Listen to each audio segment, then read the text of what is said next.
Alright guys, welcome back to the Lions Tournament 11 roundup.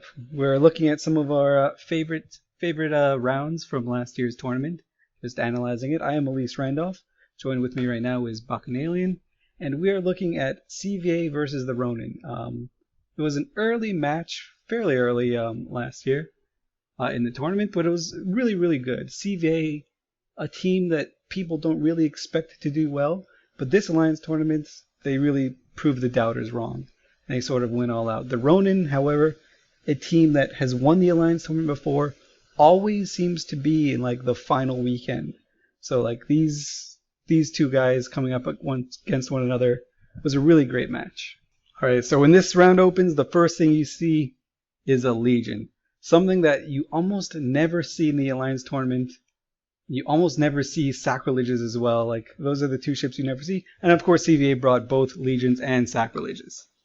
Yeah, generally when you see these Tech 3 ships, the most common ones you notice are Tengu's, Proteus, for Tengu being ranged DPS and ability to kite, Proteus being in your face, going to blow you up DPS. And occasionally you'll see a Loki for the webs. But the Legion doesn't bring a whole lot to the table typically. And on top of that, seeing it on the side of CVA, a team who has kind of perennially underperformed, and for a long time didn't even participate in tournaments, you really kind of had the feelings it was going to be very one-sided. Yeah, exactly. And the R0nin, on the other hand, brought a more traditional setup, especially for this year's Alliance Tournament 11's like the meta. So they brought a Kronos, huge DPS ship. Back then they didn't get the Bastion bonus, and a Megathron supported with Navy Brutix and this like ferocious frigate wing. So when it starts off, you see just the R0nin completely dominate the damp war. Like, so many damps just spread all over these legions. But CVA is doing the right thing. They're just saying, okay, you're damping us. We can't do anything to you, so we're just going to sit here and let you come into us. Yeah, I mean, it is amazing you talk about that damp war one.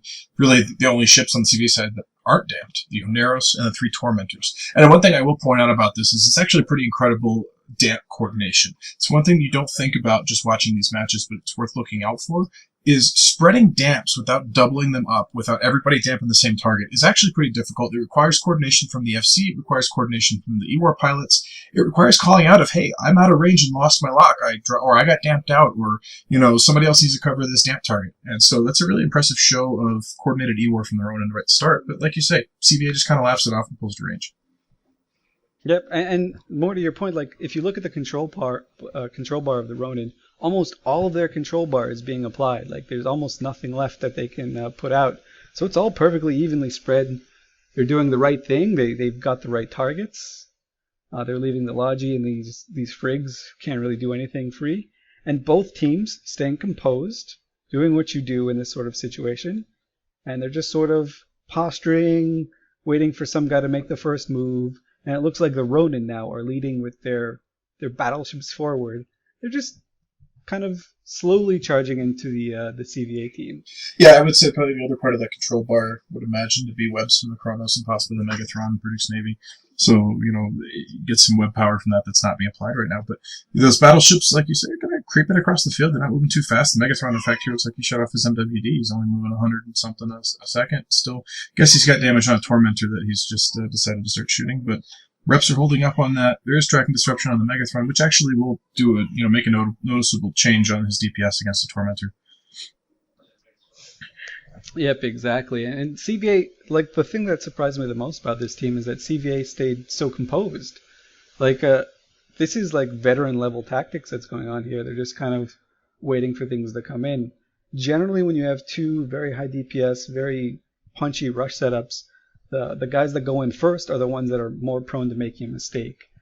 So by that I just mean like maybe one of the frigates gets pined and holds a linchpin ship down, or something like that. But nope, both these teams, the R0nin are just kind of pushing them over to the edge of the arena, a very dangerous place where you don't want to be, and the R0nin and the CVA rather are just kind of chilling. At this point, I was saying at this point that I think they've been chilling a little bit too long. So they might have been doing a little bit too much posturing, kind of just playing chicken over here at the edge. Yeah, a full hoping. 3 and almost a half minutes here before really anything's happening. And you mentioned them being close to the edge of the arena. That's a harder thing to manage than a lot of people realize. Short having the beacon on your overview and watching your distance, Staying with, no further than 145, that's harder to do than you think when you've got another 10, 12 ships on your overview that you need to be paying attention to, ranges you need to be paying attention to. So you do see a lot of boundary violations in the tournament, and a lot of the times when a team like CVA right here is playing chicken with the edge, somebody's going to mess up. But in this case, no one does. Yeah. So there's still some posturing, but the R0nin are just pushing them right to the edge. Like there's no backing down from either team.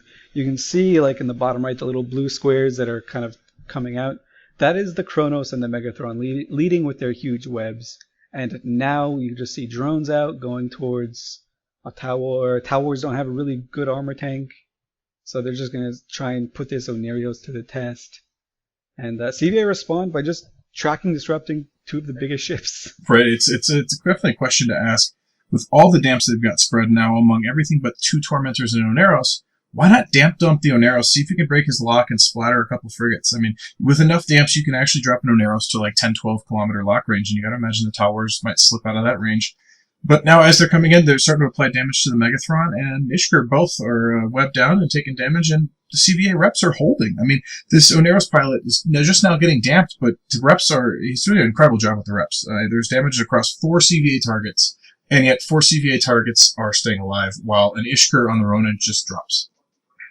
Yeah, I think the R0nin here just did not appreciate the amount of damage that these legions and sacks were able to put out. Boof, boof, 2 Ishkurs down, and that's not a decision you usually see people make. Usually people go for the Megathron or the Guardian and try and get either the DPS or the Logi down quickly, but nope, these guys are just going after support, knowing that the support wins a lot of battles.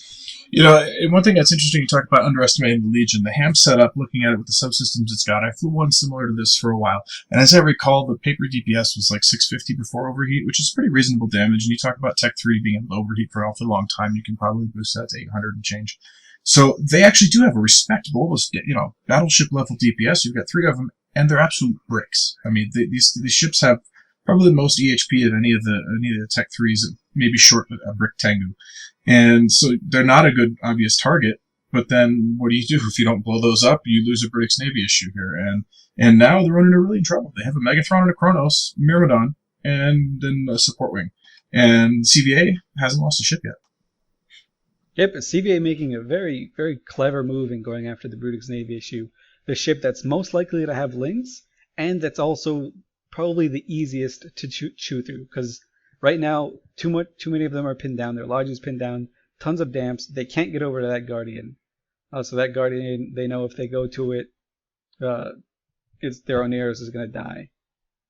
And right now the R0nin just decide not to give any shits, and they're just holding the Oneros down and beating on it, and knowing that that's their path to victory. I mean, something to look at here is the clock. You're down to 3 minutes and change, 3.25 minutes, and CVA have a almost 20-point lead with the Megathron bleeding into armor. But on their side, they have a Tormentor in armor, and everything else is pretty much, strip shields, their armor setup, so who cares? The Oneros just went down. So now finally the R0nin can start getting beaten through something here. They're trying on a Sacrilege, but they're not doing a great job of it. The Sacrilege is staying, impressively alive, and Megathron's up, but slowly getting whittled down. Either way, CVA is happy with this result. If they stay alive or take another ship or two to compensate for what they might lose, they're good to go here. Time runs out. Yep, and at this point in the match, CVA has to be thinking, okay, who do we go for now? They've got this Megathron halfway killed, but as we can see on the screen, this Megathron's getting rep drones from most likely the Logi, but also probably the Kronos. So this thing's got a deceptively large tank, and they're just piling on it. They're baiting with their Sacrilege. Their Sacrilege has a lot of EHP, so their Logi losing their Logi didn't make a huge difference here. So like a minute has passed and the Sacrilege is still alive. So here's not a strategy choice that CVA made too. You look at the rep drones and you see them; they're not being harassed at all. You've got towers, that can presumably put some damage on those drones and probably pop them pretty quick between the 3 of them. But you're taking DPS off the Megathron to do that. Do you just try to overwhelm the reps? Or do you, take 2 minutes and see if you can get all those rep drones down so that you can actually plow through that Megathron? And that's a decision. And right here, they're starting to pay for it. They lost a Sacrilege, 2 Tormentors. The R0nin are actually ahead by a point with 1:35 to go. But that Megathron is just clinging to life. You can see its whole rep bar coming, from 1/3 back all the way up and back down again. And right now, all R0nin's really got left to shoot. I guess there's a Sacrilege. He looks like he's out of range. There's a Legion. Well, good luck. The Legion, I want to say 200,000 effective HP. I might be wrong. Might be a little high, maybe 150. But it's an awful lot of effective HP to shoot through. Yep, and right now the CVA guys said, okay, we can't break this Megathron.